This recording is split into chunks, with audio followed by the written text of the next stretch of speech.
Bueno, vamos a continuar donde lo dejamos. Estamos en el Evangelio de Mateo, en el capítulo 5. Este capítulo, como ya sabéis, llevamos ya muchos sábados, como comenté la semana pasada. Las bienaventuranzas, la sal, la luz del mundo, todo este sermón de la montaña, ¿no? Todo este transcurso que venimos estudiando. Estuvimos viendo pues la declaración enfática: no vine para abolir sino para cumplir, ¿no? Estuvimos viendo estos contrastes o antítesis que hace Yeshua, ¿no? Las falsas interpretaciones y el dignificar la ley, ¿no? Como dice por ahí el profeta, que su ley sería enaltecida, ¿no? Cuando él venga, es decir, sería puesta en su lugar, en su correcto lugar, en el corazón del hombre, ¿no? Y en su correcta espiritualidad, ¿no? Porque muchas veces se desvirtúa, ¿no? El propósito, el espíritu, ¿no? Que hay detrás del que la inspiró, ¿no? La escritura. La semana pasada estuvimos viendo el oísteis que fue dicho, ¿no? No matarás. El barómetro que Yeshua pone, ¿no? Dentro de esa vida en el reino de Dios, ¿no? Porque este es el contexto. El contexto es el reino de los cielos, ¿no? Ya lo dijimos. Y seguimos viendo que uno puede asesinar, ¿no? De muchas maneras, como dice Yeshua, ¿no? Que no solo es el acto en sí, sino inclusive lo que empieza, ¿no? En el corazón, la ira, ¿no? La altanería, el desprecio, todas estas cosas que todo aquel que los practica, ¿no? También es un homicida, como dice luego más tarde los Evangelios y el Nuevo Testamento, ¿no? Y hoy vamos a tocar un poquito, a ver si, no creo que lleguemos, vamos a tocar un poquito la reconciliación, ¿no? Hemos hablado antes del perdón, por ahí Tania ha estado orando, ¿no? Del perdón. La importancia de la reconciliación. Vamos a ver también sobre el adulterio, ¿no? Y otras cuestiones, ¿no? Si llegamos a abarcarlas, ¿no? Entonces, bueno, nos quedamos en el capítulo 5, versículo 25. Vamos a remontarnos ahí. Bueno, ahí tenéis el índice de lo que vamos a intentar ver hoy en pantalla, ahora que Olga lo ponga.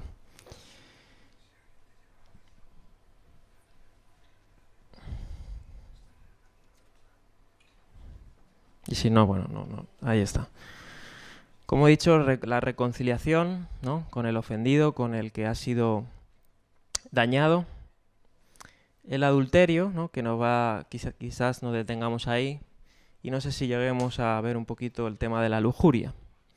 Entonces, bueno, vamos a darle lectura al 25, la 487.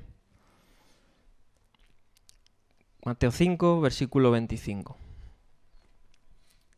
Y dice así: si tu adversario te va a denunciar, llega a un acuerdo con él lo más pronto posible. Hazlo mientras vayan de camino al juzgado. No sea que te entregue al juez y el juez al guardia y te echen en la cárcel. Te aseguro que no saldrás de allí hasta que pagues el último centavo. Bien. Todo esto, ¿no? Viene con el preámbulo de lo que vimos, los versos que vimos anteriormente. Los voy a recordar rápidamente. Mateo 5, 23 al 24. Dice: por lo tanto, si estás presentando tu ofrenda en el altar y allí recuerda que tu hermano tiene algo contra ti, deja tu ofrenda allí delante del altar y ve primero y reconcíliate con tu hermano y luego presenta tu ofrenda, ¿no? Aquí Yeshua lo que está haciendo, y ya lo comentamos, eso es obviamente anteponiendo la verdadera adoración, que es lo que venimos hablando, ¿no? Cuando uno iba al templo presentaba una ofrenda ante el altar sagrado, ¿no? cómo iba a ofrendar aquello a Dios, ¿no? Lo mejor, porque uno, ¿qué hace cuando va a Dios? Le presenta las minucias, ¿no? Trata de presentarle lo mejor, ¿no? O lo más genuino. Y puede que lo mejor a los ojos de gente o del hombre sea vil, ¿no? Como aquella persona que dio lo poco que tenía, pero era lo mucho, ¿no? Y Yeshua está anteponiendo esa verdadera adoración, que es primero, obviamente, quitar estorbos, ¿no? Allanar el camino para poder realmente tener una adoración genuina, ¿no? A Dios. Y allí, ¿no? Está hablando de, obviamente, de relaciones interpersonales, ¿no? Sobre todo relaciones entre hermanos, ¿no? Entre personas allegadas o personas que comparten la misma fidelidad, la misma fe, ¿no? Inclusive aquellos que no son hermanos, ¿no? Estamos llamados al perdón, a la reconciliación, no solo con los que nos identificamos, sino también con nuestros enemigos, ya lo dijimos, ¿no? Con todas las personas que hemos ofendido, ¿no? Entonces aquí Yeshua está hablando de ese barómetro, ¿no? Del barómetro que es ser una persona genuina, íntegra, ¿no? En su camino. Y ahora está poniendo este ejemplo, ¿no? Este ejemplo que hemos leído de ir pronto, lo más pronto posible, utiliza esta palabra, ¿no? Lo más pronto posible. Porque puede ser, ¿no? Que luego no haya tiempo para que puedas hacer esto, ¿no? Hazlo mientras vayan de camino al juzgado. Arréglense juntos, ¿no? Y bien, vamos a comentar un poquito sobre esto. La próxima. Esto es una situación hipotética, ¿no? Son parábolas, ¿no? Ejemplos que Yeshua ponía, ¿no? Para reflejar, obviamente, enseñanzas espirituales, ¿no? Los llamados masal, ¿no? Aquellas formas hipotéticas, parábolas, que Yeshua utilizaba como un recurso pedagógico, ¿no? Como un buen maestro, ¿no? Judío, pues los judíos recurrían a estas parábolas, ¿no? ¿A qué compararemos el reino de los cielos?, decía él, ¿no? Es como una semilla pequeña, ¿no? La más pequeña de las semillas, ¿no? Entonces el Señor siempre recurría a cosas cotidianas, a parábolas, a ejemplos del día a día, para manifestar algo espiritual, ¿no? Algo espiritual que tiene que ver con el reino de los cielos. Y aquí pone el ejemplo, ¿no? De una corte legal o de un juicio, ¿no? Pone el ejemplo de cuando tú dañas a una persona, ¿no? Le haces un agravante, le haces una falta, ¿no? Normalmente, pues toda transgresión o todo delito tiene que tener, obviamente, un veredicto, ¿no? Pero el Señor dice que debemos de buscar primeramente el dar la mano, ¿no? El tender, el intentar reconciliarnos, ¿no? Los unos con los otros, y más entre creyentes. Y esto se ve mucho, hay muchas personas que dicen ser creyentes, ¿no? Y un hermano les hace daño, ¿no? Les daña, y ya no quieren saber nada del hermano, ¿no? Tú por un lado, yo por otro, ¿no? Y eso entre creyentes no se debe de normalizar, ¿no? Tristemente nos hacen daño, ¿no? A todos nos dañan, y puede que te hagan mucho daño, ¿no? Mucho. Como hablamos del homicidio, también hablamos de las palabras. Hay palabras que duelen más que espadas, ¿no? Y que matan a una persona, ¿no? Pero en esta parte aquí Yeshua siempre apela, ¿no? A la reconciliación, ¿no? Espiritual. Y hablando obviamente en un contexto pedagógico, una situación legal, adversa, ¿no? Que siempre que dependa de nosotros podamos ponernos de acuerdo, ¿no? Y a paz con toda persona, ¿no? Para que luego no vengan las graves consecuencias, como dice aquí David L. Turner, ¿no? En el sistema judicial que se supone aquí, los deudores eran evidentemente encarcelados hasta que se efectuaba el pago, ¿no? O sea, aquellos que en esos tiempos, ¿no? Aquellos que cometían un delito, ¿no? Una falta, se le mantenía, ¿no? Y yo creo que a día de hoy algo también pasa así, ¿no? Cuando una persona, pues, por ejemplo, hoy en día con esto de ¿cómo se dice esto de género? La violencia de género, ¿no? Si uno, por ejemplo, pues hoy en día que esto está tan a la luz, ¿no? Y que en muchos casos es verdad, pero en otros, pues, quién sabe, ¿no? Dios sabe. Pero hoy en día, si hay un problema entre un hombre y una mujer, el hombre se lo llevan, ¿no? Se lo meten al calabozo y ahí lo dejan hasta que sea juzgado, ¿no? Antiguamente también era así, en el sentido de que, pues, si una persona denunciaba a otra, ¿no? Obviamente tenía que haber pruebas, ¿no? Tenía que haber pruebas de que había sido dañado, ¿no? Imagínate, pues ibas con tu carro, ¿no?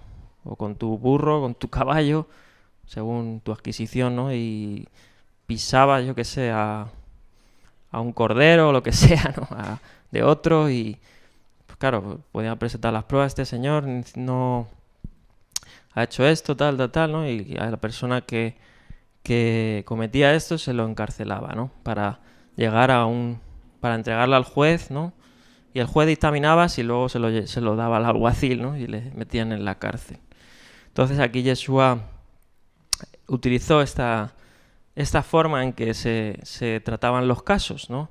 Entre un delito, entre un daño que hacía otra persona, ¿no? Bien.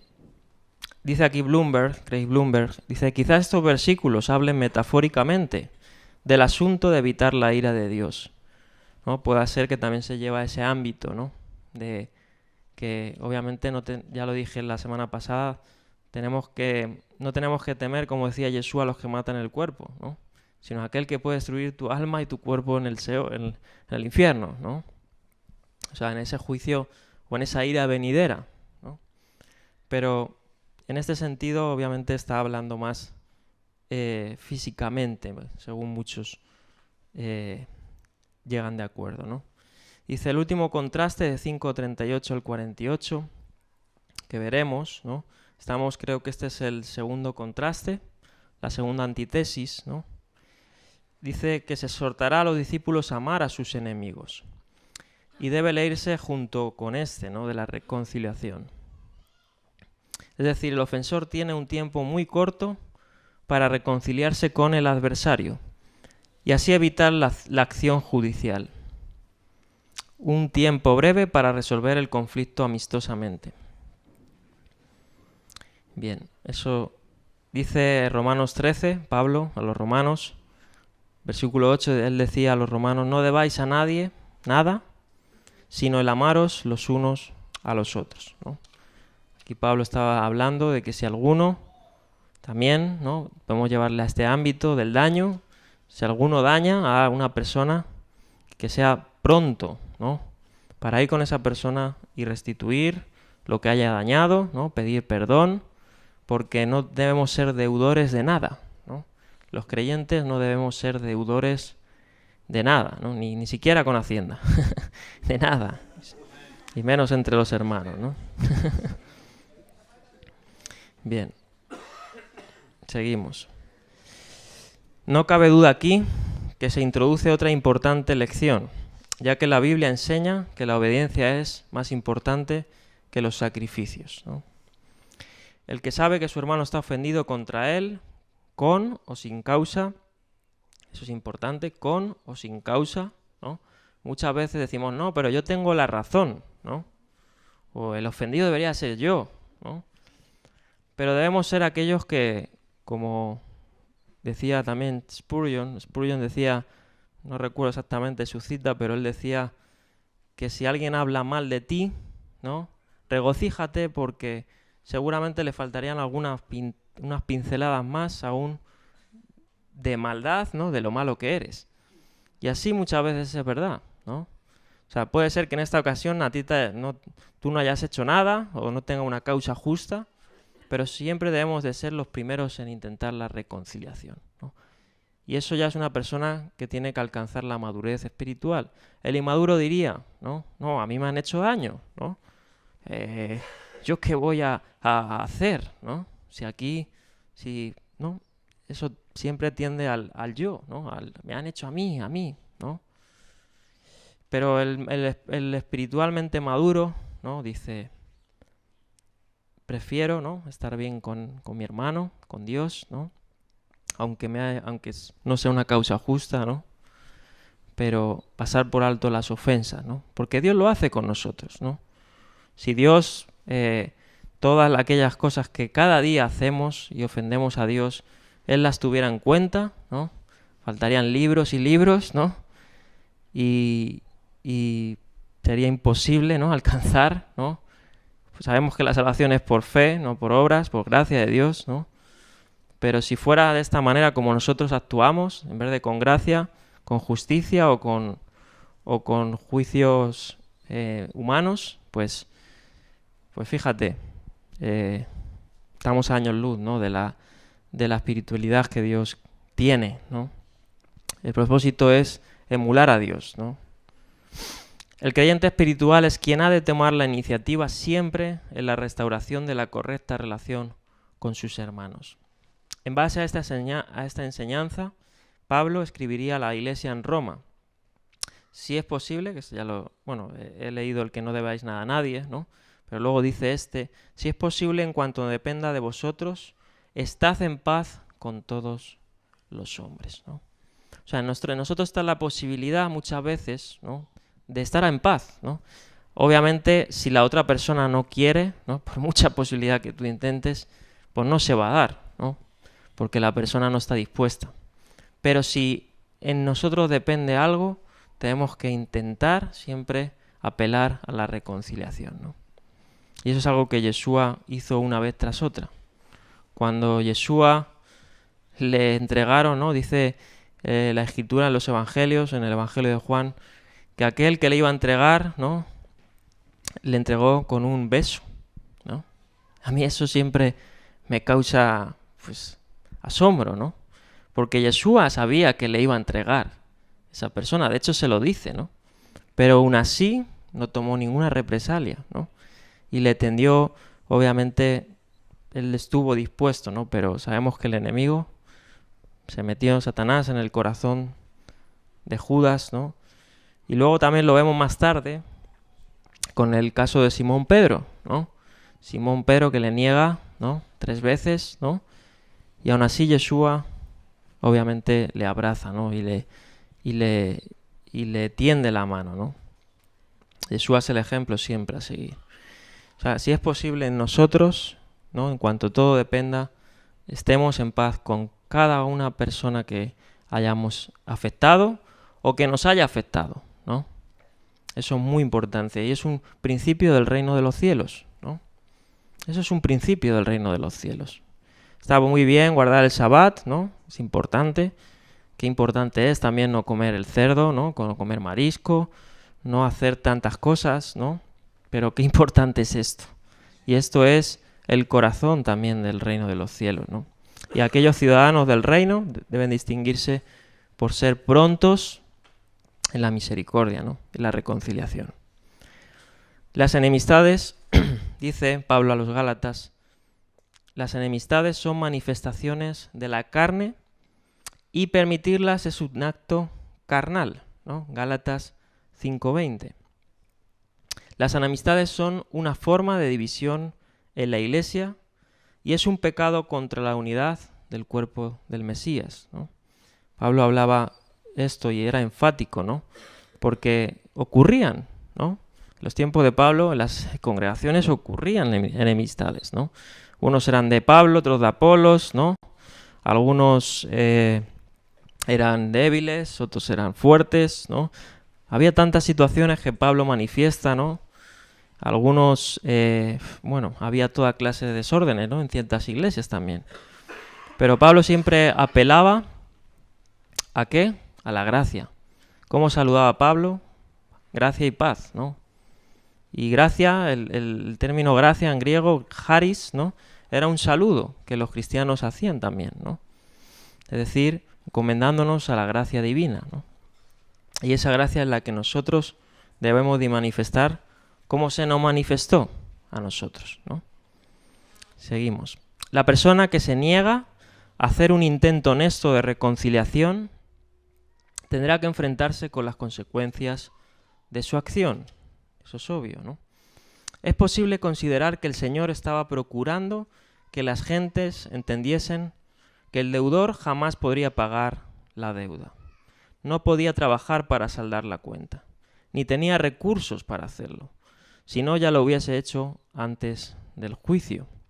Por tanto, la idea que está en el fondo de la enseñanza es que el deudor estaría condenado a prisión por vida, ¿no? Porque tendría que saldar la cuenta, como dice, hasta el último cuadrante, hasta el último céntimo, ¿no? Jesús enseña que el sexto mandamiento no es solo cuestión de un acto externo, sino de algo que afecta al corazón, no solo apariencias, sino realidades íntimas, las que Dios considera. Entonces aquí vemos este principio, ¿no? Seguimos, si grave es la enemistad con un hombre por las consecuencias que puede acarrear, mucho más grave es cuando el adversario es Dios mismo a causa del pecado. De este modo puede hacerse una aplicación de la enseñanza de Jesús. El pecador tiene poco tiempo para arreglar las cuentas con el Dios justo, mediante la aceptación por la fe de la obra de Cristo, que cancela la deuda del pecado y justifica al pecador. Y así extinguir la deuda y anular la responsabilidad penal por el pecado, ¿no? Obviamente eso pasó cuando nosotros recibimos al Mesías, ¿no? Dice Pablo, en la carta a los Efesios, que él crucificó, ¿no? Y dice que puso el acta de decretos que nos era en contra y lo clavó en el madero, ¿no? El acta de decretos, ¿no? En su día lo estudiamos, estos textos, Alá, que eran todas aquellas cosas de los frutos, ¿no? Y todo aquello que se registraba, todas nuestras desobediencias a la ley de Dios, ¿no? Que nos eran en contra, como dice Pablo, todo eso Yeshua lo clavó en el madero, ¿no? Y anuló todas esas cargas, esos cargos, todos esos céntimos, todos esos cuadrantes que iban sumando una deuda inalcanzable, ¿no? Una deuda que no podía nadie pagar. Yeshua lo hizo, ¿no? Y así debemos nosotros hacerlo y no esperar hasta que nos echen en la cárcel, porque el tiempo puede ser corto. ¿Quién sabe nosotros, ¿no? Si el día de mañana viviremos, ¿no? Tenemos que estar, en cuanto a nosotros dependa, bien con todos los hombres, ¿no? La prudencia exige hacerlo cuanto antes, mientras está en el camino, es decir, durante un breve periodo de tiempo de la vida. Quienes concluyen su camino sin haber llegado a un estado de paz con Dios, solo les espera la condenación eterna, de la que nunca jamás saldrán, porque nadie podrá pagar a Dios por sí mismo la deuda de su pecado. Eso es algo que no se puede negar. Bien, vamos a dejar a un lado esto. Se puede hablar tanto, ¿no?, de la reconciliación, de todo esto, que este principio del reino celestial, ¿no? Pero obviamente lo dejaremos para otra ocasión, ¿no? Ya hemos comentado algunas cosas. Vamos ahora a entrar al adulterio, ¿no? Y a comentar un poquito. Seguramente aquí ya finalicemos y no sé si alcanzaremos a terminar, ¿no? Y luego vendrá el plato fuerte, que es el divorcio, donde sí que ahí habrá mucho contenido, ¿no? Y práctico a día de hoy también. Bien, vamos a leer el verso 27 y 28, capítulo 5, diapositiva 492. Dice así, Yeshua: ustedes han oído que se dijo, ¿no? Esto ya lo explicamos. Él no dijo escrito está, ¿no? Ustedes han oído que se dijo: no cometerás adulterio. Pero yo les digo que cualquiera que mira a una mujer y la codicia, ya ha cometido adulterio con ella en su corazón. Bien. Seguimos. El segundo contraste o antítesis, ¿no?, se refiere al adulterio, la lujuria y el divorcio, y las segundas nupcias. En realidad es uno solo, aunque consta de dos partes, ¿no? Obviamente el adulterio va junto con el divorcio, ¿no? Si hay adulterio, pues posiblemente la consecuencia sea el divorcio, ¿no? Y esto ya lo comentaremos. Bien, dice que consta de dos partes, ¿no? esta segunda antítesis. La primera trata del mandamiento de no cometer adulterio, ¿no? Y la segunda trata sobre la ley del divorcio, ¿no? Estas dos están registradas, reguladas en la Torá, ¿no? Pero hay que ir más allá, ¿no? Porque sí que hay que ir más allá de por qué se establecieron estas normas, ¿no? Y vamos a intentar hacer eso. Están relacionadas entre sí, como he dicho, como se verá en el comentario. La segunda parte de la antítesis se ha inspirado en material de Marcos, ¿no? Y es que hay que decir que la última parte del divorcio, ¿no?, se relata obviamente en Marcos, ¿no? Marcos 10, donde no se hace una excepción, ¿no? Y esto entre los académicos y los comentaristas pues ha dado mucho que hablar, ¿no? Porque parece ser que Marcos se contradice a Mateo, o Mateo a Marcos, luego lo explicaré, ¿no? Son estos problemas sinópticos a veces, ¿no? Que parece que los evangelios parecen, ¿no? De hecho, estuvimos viendo un poco eso con Héctor la semana pasada, ¿no? Los supuestos problemas sinópticos, ¿no? Y hay que entender muchas veces muchos detalles, ¿no? Pero en este caso no se contradicen, se complementan, como ya hemos dicho, ¿no? Y lo decimos en la introducción al Evangelio de Mateo. Los evangelios se complementan, dan su perspectiva y también al público en el que se escriben, ¿no? Ya dijimos que Mateo escribía al pueblo judío, ¿no? En un contexto judío, etcétera. Y bien, seguimos. Esta antítesis comienza con una cita del séptimo mandamiento, que el séptimo mandamiento dice dónde están registrados los mandamientos. ¿Alguno lo sabe? Lo tenemos que saber todos, ¿no? Éxodo 20 y Deuteronomio 5, ¿no? Dice: la elección del tema del adulterio por parte de Jesús es muy interesante. Si recordamos que el adulterio, el divorcio y las segundas nupcias constituían la esencia de la crítica que Juan el Bautista le haría más tarde a Herodes Antipas, ¿no? Eso llegaremos en su día, cuando lleguemos al 14, todavía estamos terminando al 5, ¿no? Y en esa situación Juan el Bautista, ¿no?, confronta la conducta del tetrarca Herodes, ¿no? Que él estaba cometiendo adulterio, estaba cometiendo infidelidad, ¿no? Y le estaba, obviamente, advirtiendo del juicio que iba a tener, ¿no? El adulterio era algo que estaba penado en la ley de Dios con la pena de muerte, ¿no? Y eso lo veremos ahora. La palabra niupim, ¿no? No sé si se pronuncia bien. Adulterio en hebreo, ¿no? Prostitución, ramería, relaciones sexuales entre una mujer o un hombre casado o prometido, ¿no? Porque también si una persona estaba en su tiempo, ¿no?, como pasaba en el Evangelio de Mateo, los primeros capítulos, ¿no?, que vimos que José estaba comprometido, ¿no?, con Miriam y quería divorciarse, darle una carta de repudio, ¿no? Porque en el contexto judío, aquel que también se había comprometido era como si estuviera ya atado a esa persona, ¿no? Y si era infiel, cometía también adulterio, ¿no? Bien. Vamos a seguir. Obviamente siempre, si te fijas, y esto lo hablan los hombres, ¿no?, siempre nos hablan, el hombre que es cabeza del hogar, ¿no? Si tú te fijas, casi siempre menciona al hombre, ¿no?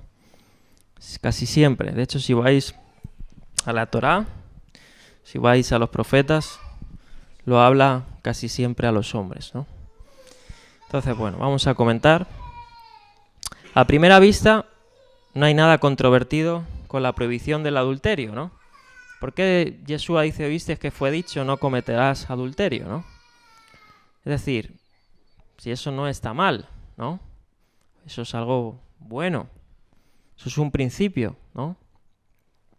Nadie estaría en desacuerdo con Moisés, ¿no? Nadie estaría en desacuerdo en decir: Obviamente eso es algo verdad, ¿no?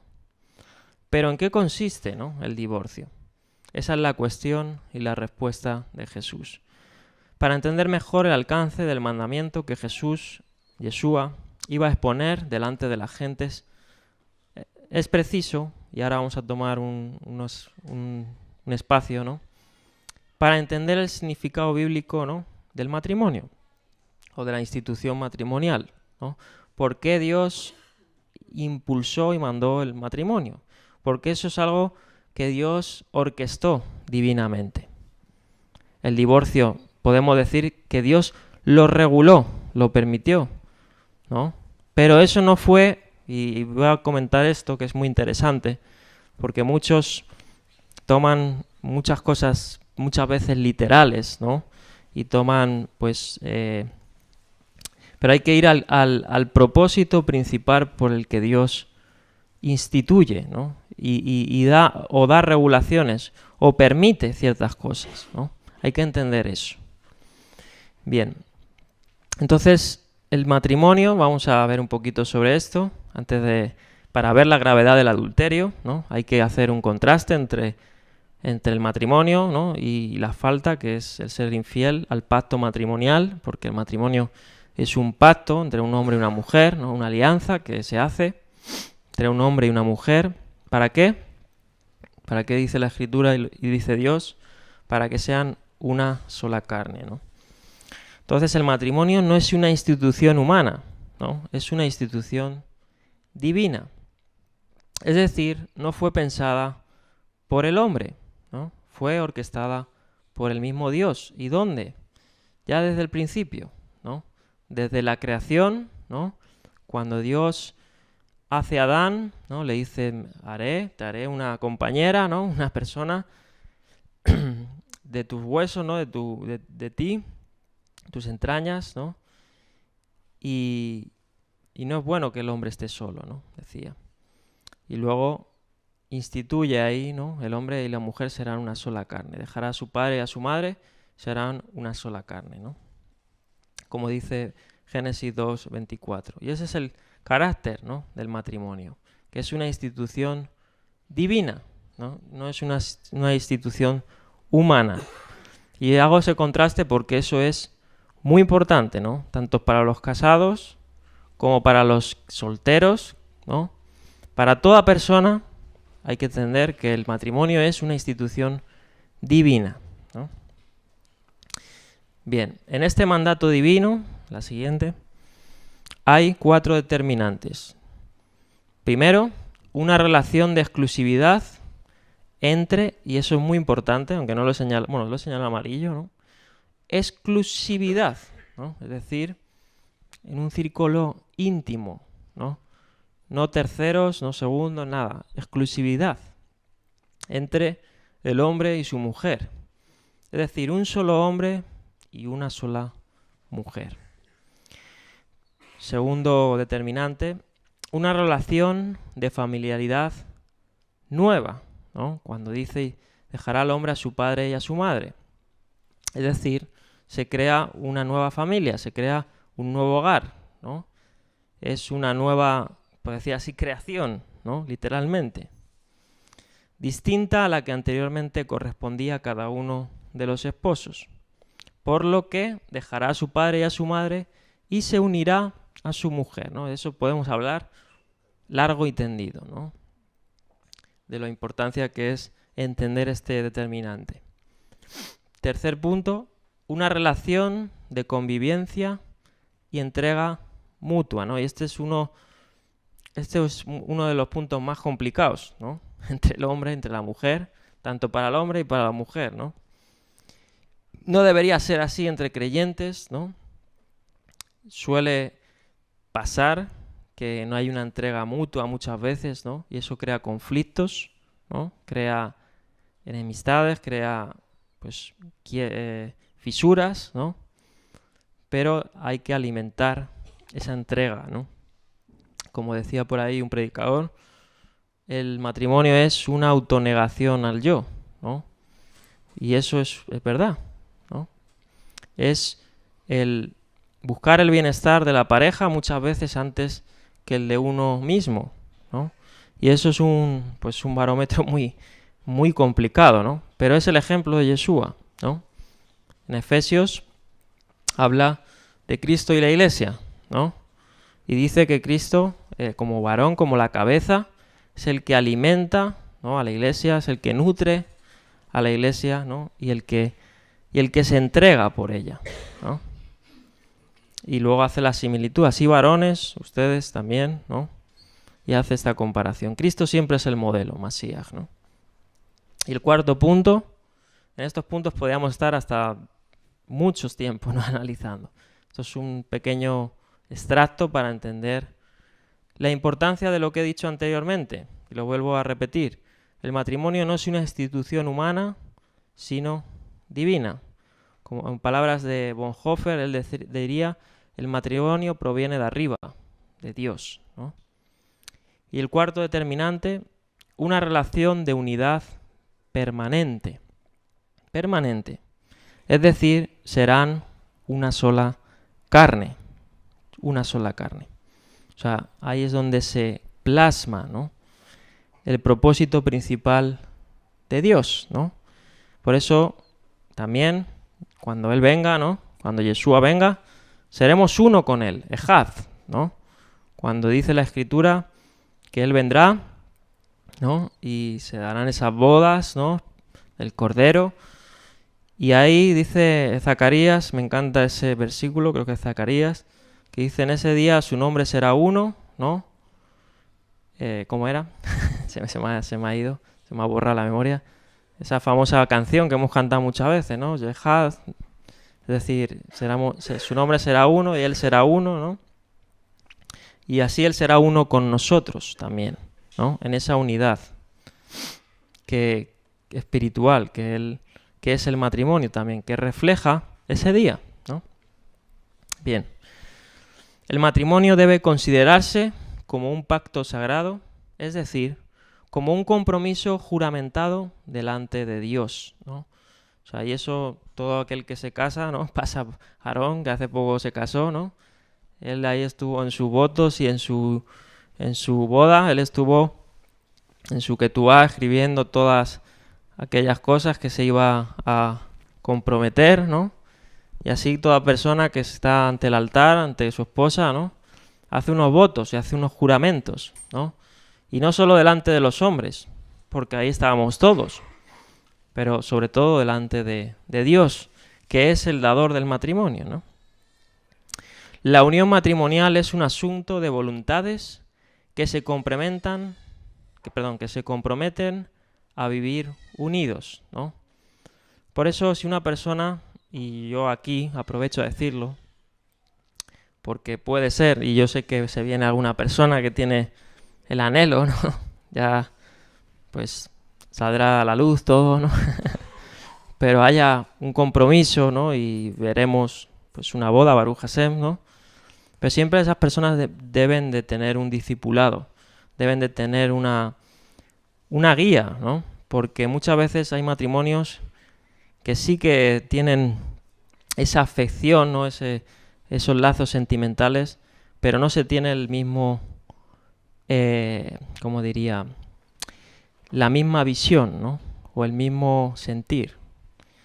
¿Y a qué me refiero con esto, no? Que es un asunto de voluntad, ¿no?, que los dos deben decidir, ¿no?, y deben de, como me gusta decir, no sé si está bien dicho, dinamizar, ¿no?, todo lo que es el matrimonio, ¿no? Entonces, eso es importante también, ¿no? Y que se comprometen a vivir unidos. El matrimonio es una unión pactada. De ahí que el profeta Malaquías diga al esposo que su esposa es tu compañera, ¿y qué dice? Y la mujer de tu pacto, ¿no? Malaquías 2:14. El pacto matrimonial se establece con un mutuo consentimiento y voluntariedad entre los dos esposos delante de Dios, que estableció esa relación matrimonial, quedando constituido como garante del pacto establecido y testigo de cargo en contra de quien lo quebrante. que Dios considera como el abandono de un compañero y el olvido del juramento hecho ante Dios. Como dice Proverbios, vamos a leer ese, Proverbios 2:17, voy a buscarlo aquí, que dice lo siguiente. 2:17 dice, bueno, voy a leer desde el 16. Te librará de la mujer ajena, de la extraña. Fíjate que lo hablas, casi siempre habla a los hombres, ¿no? O sea, hay que tenerlo en cuenta muchas veces, ¿no? Te librará, y ahora voy a hablar del adulterio, de la lujuria, ¿no? Porque el hombre no quiere decir que la mujer no sea infiel, que obviamente sí, pero el hombre tiende más que la mujer, ¿no? A esto. Te librará de la mujer ajena, de la extraña, de palabras seductoras, que, olvidándose de su pacto con Dios, ahí está, o sea, el matrimonio es un pacto, no solo con la mujer, ¿no? Sino con Dios, y abandona al compañero de su juventud. Ahí lo tenéis. No sé cómo dice la Valera. Bueno, lo dice, cambia el orden, ¿no? Abandonará al compañero de su juventud y se olvida del pacto de su Dios. Bien, seguimos. Voy a leer esta cita de Dietrich Bonhoeffer. Él en sus últimos días, ¿no? Escribió una carta a su esposa. Él, bueno, en su día lo comenté, iba a ser juzgado por el régimen nazi, ¿no? Por ser un espía de la SS y, bueno, una movida que hubo ahí. Y en su carta, ¿no? Desde la prisión, él dice esto, ¿no? Y hablando del matrimonio, dice: Dios hace que su matrimonio, y esto es fuerte, pero es como Dios ve el matrimonio, ¿no? Como Dios ve el pacto. El pacto no se puede quebrar, ¿no? Quien quiebra el pacto está sujeto al juicio, ¿no? Obviamente puede haber perdón, claro que puede haber perdón, ¿no? Pero ese daño es un daño que Dios detesta, ¿no? El adulterio es una de las... De hecho, ¿cuál es uno de los 3 delitos de muerte, ¿no? La fornicación, el adulterio. O sea, aquellas cosas que Dios más detesta, ¿no? Es entre ellos el pecado de la infidelidad, del adulterio. Por eso él también habla de la idolatría. La idolatría es adulterio espiritual, ¿no? Es decir, es faltar al pacto, irse detrás de otros dioses. Y dice así Bonhoeffer, dice: Dios hace que su matrimonio sea indisoluble y lo protege, ¿no? Qué importante es esto, ¿no? Y lo protege de todos los peligros que lo puedan amenazar, tanto desde dentro como desde afuera. Él será el garante de su indisolubilidad. Es una bendición saber que no hay poder en la tierra, ni tentación, ni debilidad humana que pueda disolver lo que Dios mantiene unido. Ciertamente, cualquiera que sepa eso puede decir confiadamente: nadie puede separar lo que Dios ha unido. Libre de toda ansiedad, que es siempre una característica del amor, se lo pueden decir mutuamente con una convicción completa y segura. Ahora nunca podremos perdernos el uno al otro. Nos pertenecemos mutuamente hasta la muerte por la voluntad de Dios. Como dice luego Marcos, ¿no? Lo que Dios ha unido, que no lo separa el hombre, ¿no? El pacto es un pacto con Dios, ¿no? Debe ser, como dice, indisoluble, ¿no?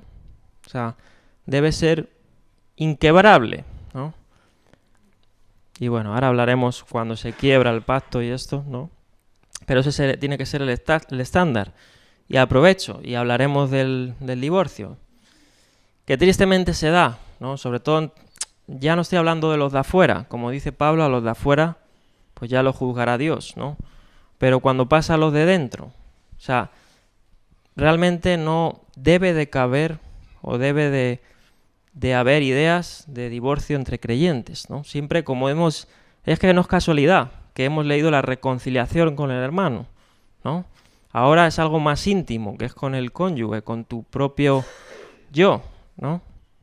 Pues son una sola carne. Siempre tenemos que intentar la reconciliación, ¿no? Y, obviamente, pues, que no se nos pase la cabeza el divorcio, ¿no? Obviamente hay una premisa que veremos, ¿no? Una excepción que Yeshua pone, pero tampoco es un estándar que tenga que ser así, ¿no? Que eso ya lo hablaremos. Pero entre creyentes lo último que se debe llegar es a rompimiento del pacto, ¿no? Porque eso es, pues, muy malo, ¿no? Es algo muy, muy dañino, tanto para el hombre, para la mujer, como para Dios mismo, ¿no? Entonces, bueno. El significado del matrimonio es representar el indestructible amor entre Masías y su iglesia, ¿no? Efesios 5, 22 al 33. Si alguno quiere leer, esos pasajes son muy poderosos, ¿no? Ningún humano tiene ese derecho a romper ese pacto, ¿no? Y bien. Seguimos. Ahora vamos a ya empezar con lo del adulterio, como vamos de tiempo. Bueno, vamos a dar unos minutos más. La deslealtad matrimonial es condenada por Dios, ¿no? Eso es obvio. Y no solo aquí, ¿no? No solo en estas palabras, esta antítesis, ¿no? ¿Qué está haciendo Yeshua? Apelando a lo escrito, ¿no? Aunque habla oísteis que fue dicho y vamos a ver por qué también, ¿no? Pero eso está, obviamente, ya lo hemos dicho, entre los 10 mandamientos, ¿no? No cometerás adulterio. Bien. Y es condenada enfáticamente, ¿no? Por el antiguo como el nuevo, ¿no? Y por los profetas, ¿no? Del antiguo. El profeta Malaquías, que hemos leído un extracto antes, dice, todo el verso 15, dice, ¿no hizo él uno habiendo en él abundancia de espíritu?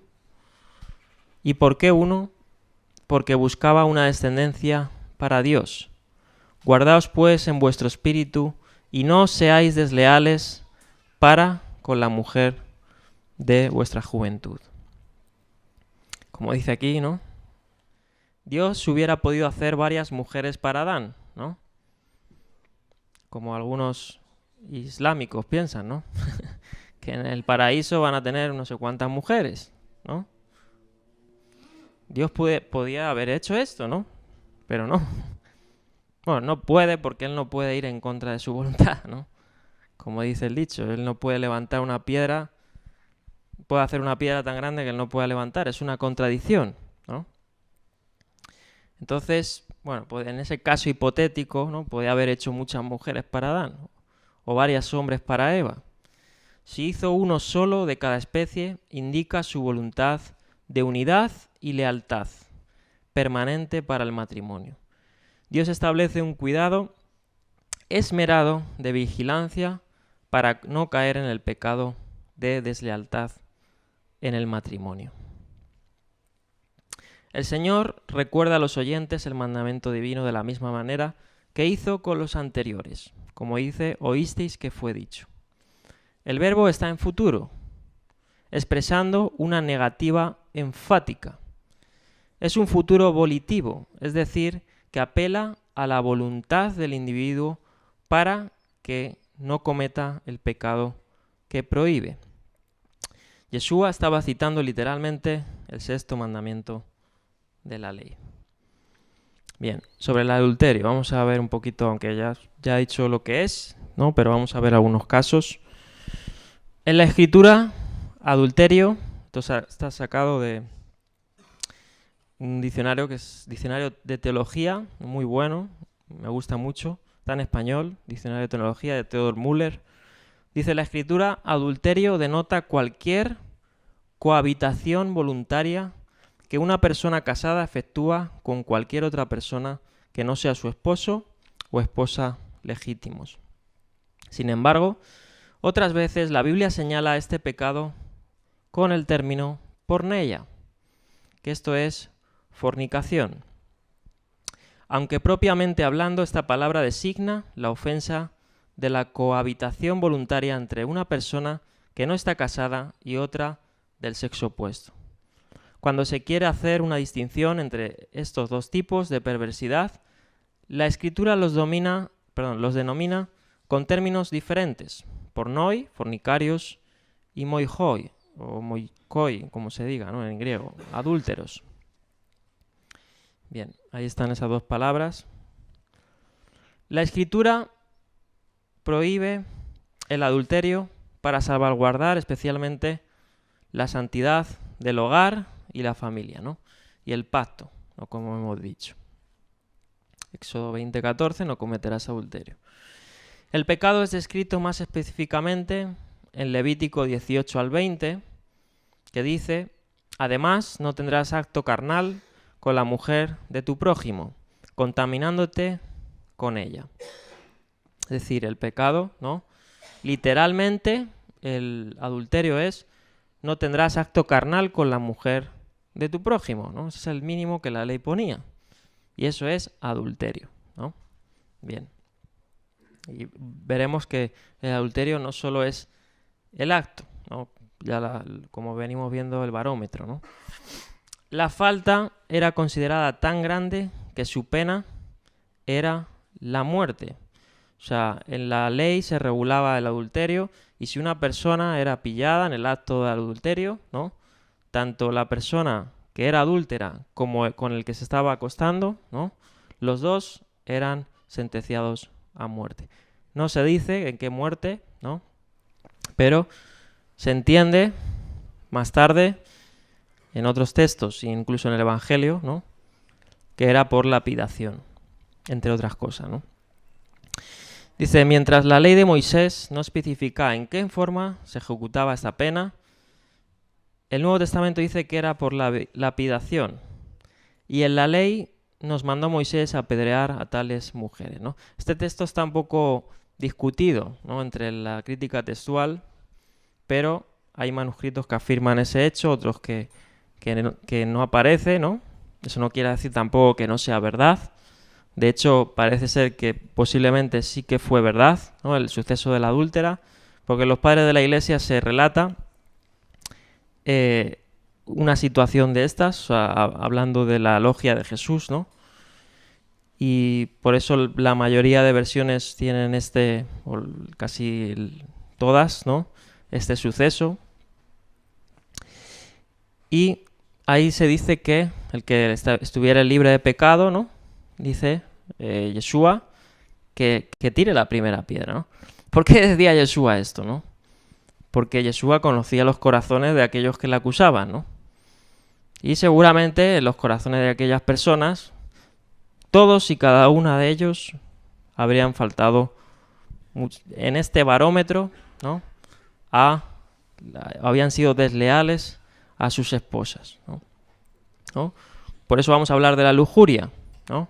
La lujuria juega el deseo de los ojos, ¿no?, como dice en otra parte de la Escritura, y todo esto, el papel que conlleva, ¿no?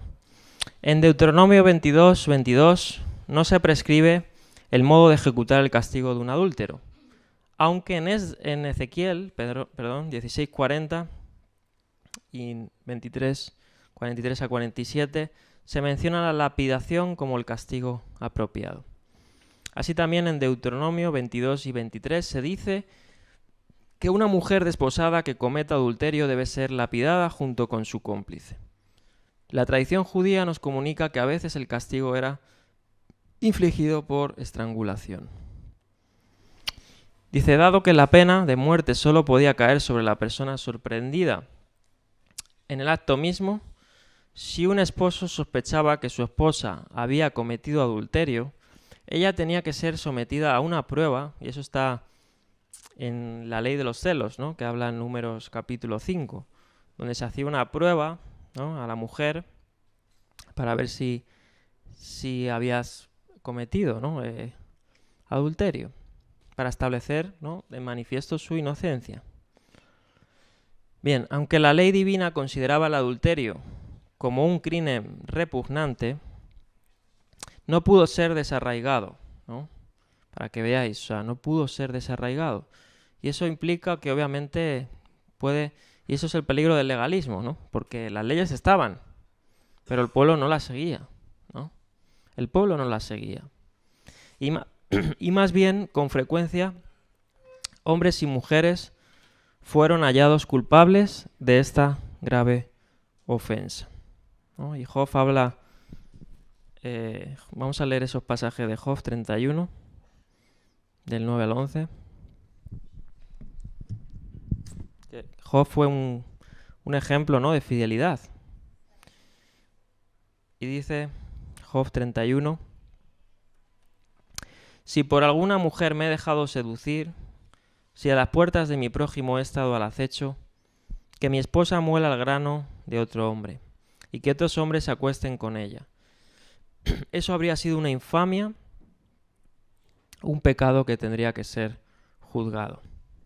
Bueno, y hay muchos más textos, ¿no? Proverbios, que hemos leído el 2 antes, de te librará de la mujer extraña, ¿no? Dice, ciertamente su casa conduce a muerte, sus sendas llevan al reino de las sombras, el que se enreda con ella no vuelve jamás, ni alcanza los senderos de la vida. Y tenemos el ejemplo de David, ¿no? El famoso ejemplo de David, que no solo fue adúltero, sino también fue asesino, ¿no? Homicida. Eso está en 2 Samuel 11:2. De lo cual, sin embargo, él se arrepintió profundamente, o sea que Dios obviamente perdona, ¿no? Si hay un arrepentimiento íntegro, ¿no? El Salmo 51 es un vivo ejemplo de que él se arrepintió, ¿no? El Salmo penitente. El adulterio invadió la tierra especialmente por la influencia de profetas, dice, en Israel, en el antiguo Israel, y sacerdotes paganos. Vamos a leer esos pasajes de Jeremías 23, son muy interesantes. Del 10 al 14, dice, a causa de la maldición, el país está lleno de adúlteros. La tierra está de luto, y los pastos del desierto se han secado. Los profetas corren tras la maldad y usan su poder para la injusticia. Impíos son los profetas y los sacerdotes. Aún en mi propia casa encuentro su maldad, afirma el Señor. Por eso su camino será resbaladizo, serán empujados a las tinieblas y en ellas se hundirán. Yo traeré sobre ellos una calamidad en el año de su castigo, afirma el Señor. Algo insólito he observado entre los profetas de Samaria. Profetizaron en nombre de Baal y descarriaron a mi pueblo Israel.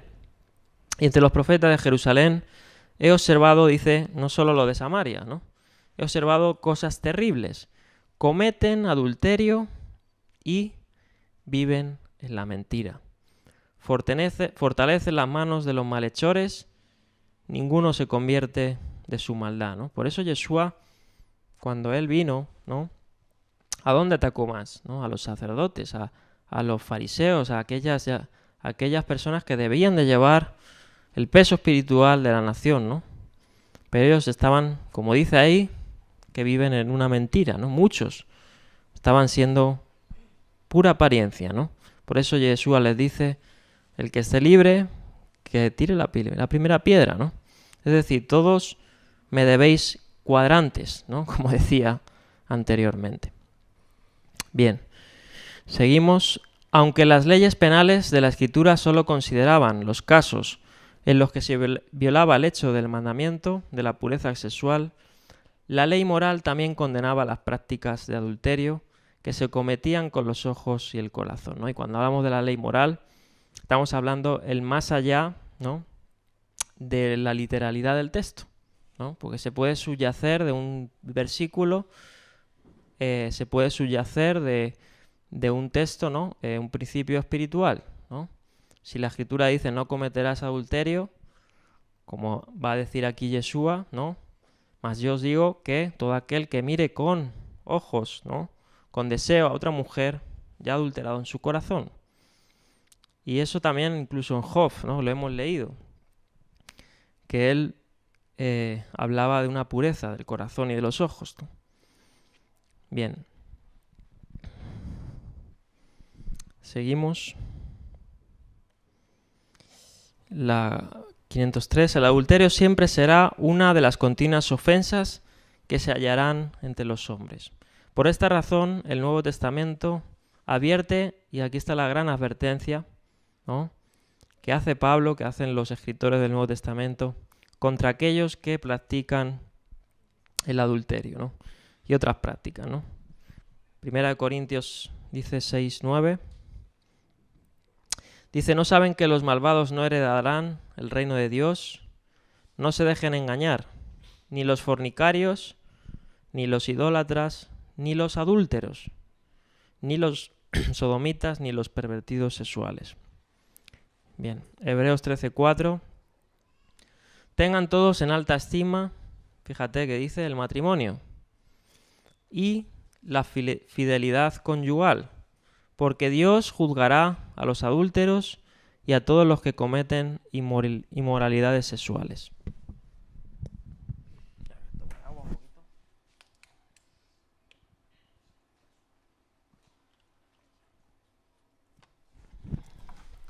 Bien, ya voy a dejarlo aquí, ya no queda mucho. Santiago 4:4 dice, oh gente adúltera, ¿cómo lo llama, no? Gente adúltera. Y ahí está hablando obviamente de la amistad con el mundo, ¿no?, los placeres de la vida, que también pues es una forma de adulterio, ¿no? A causa de la corrupción del corazón humano, corresponde a cada hermano, cada cristiano, orar diariamente y con gran seriedad la oración que hizo David, ¿no? Si alguno batalla con esto, ¿no?, con los ojos, con la lujuria, que vamos a hablar más tarde, el próximo sábado, pues debe de pedirle a Dios que le dé la fuerza, el poder para mantenerse fiel, ¿no? Para mantenerse fiel. Inclusive confesar, ¿no?, al cónyuge que está batallando con lujuria, ¿no?, con esto.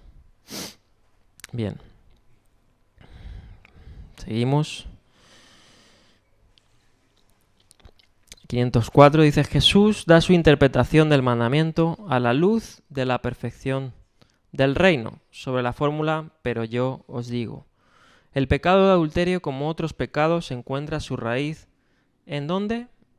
En la mente, ¿no?, en el corazón también, ¿no?, donde se surgen todas las malas intenciones, ¿no? Como dice el proverbio, engañoso es el corazón, ¿no?, más que todas las cosas.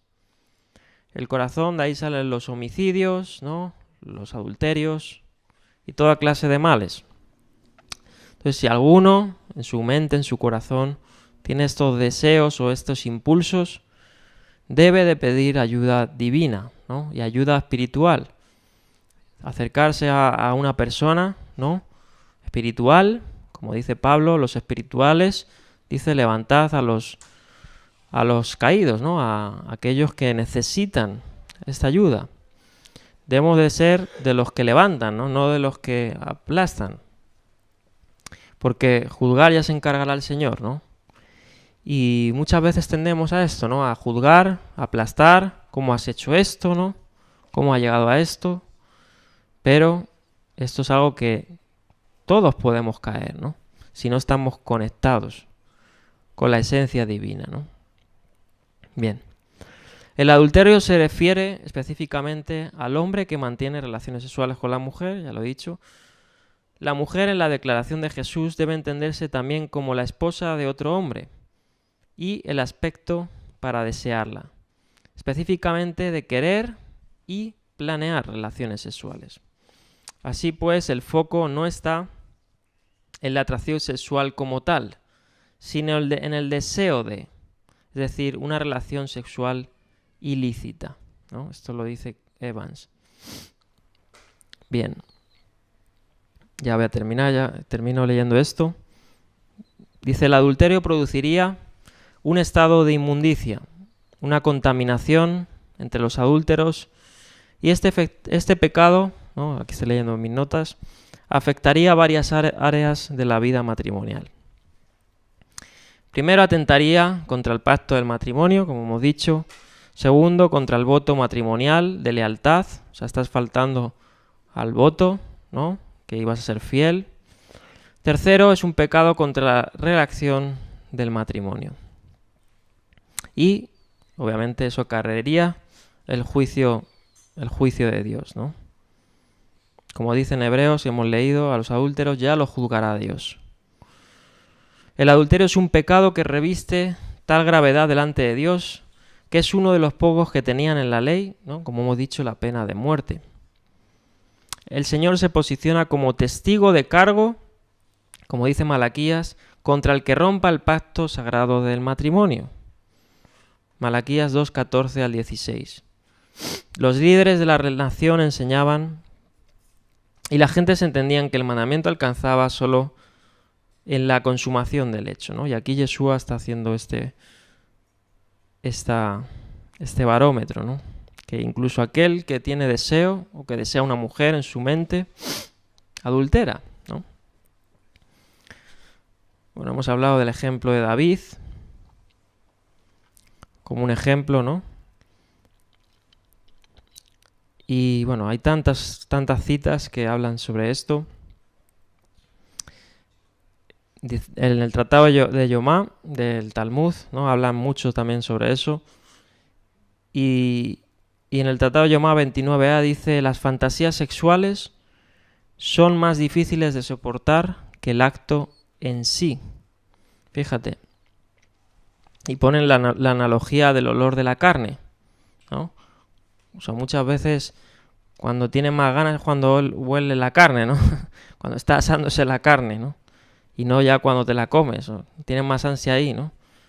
Pues muchas veces pasa de esa forma, ¿no?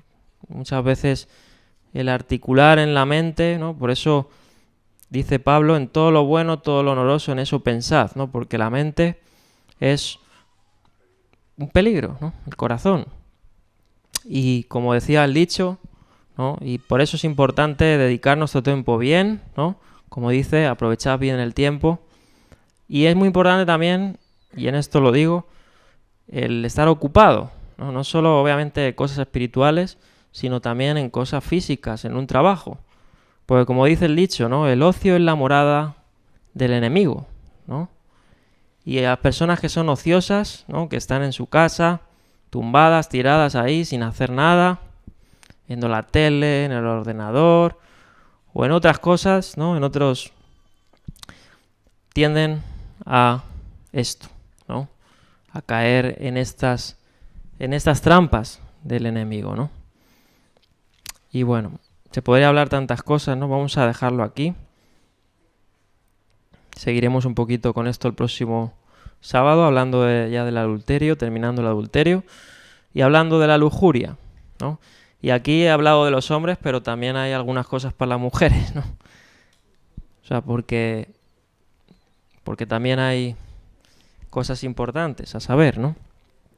Eso lo veremos el próximo sábado. Bueno, sin más, vamos a dejarlo aquí.